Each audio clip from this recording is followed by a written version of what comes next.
네, 국민의힘이 이번 총선에서 전국 4개 권역별로 하위 10%에 해당하는 현역 의원은 공천 배제, 즉 컷오프하기로 했습니다.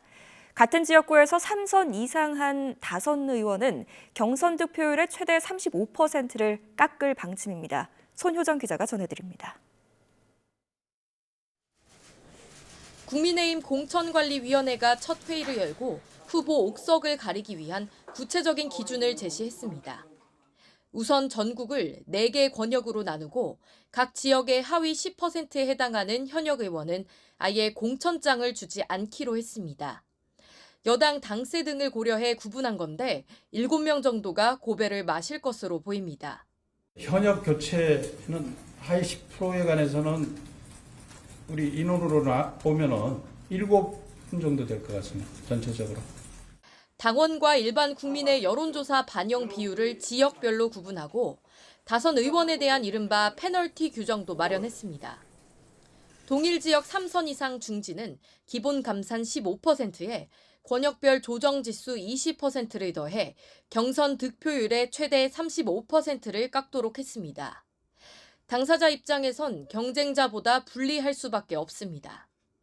제가 볼 때는 그 정도의 감사는 있어야지만 새로 신인과 경쟁하는 데 있어서 공정한 룰이 된다고 생각하고 있습니다.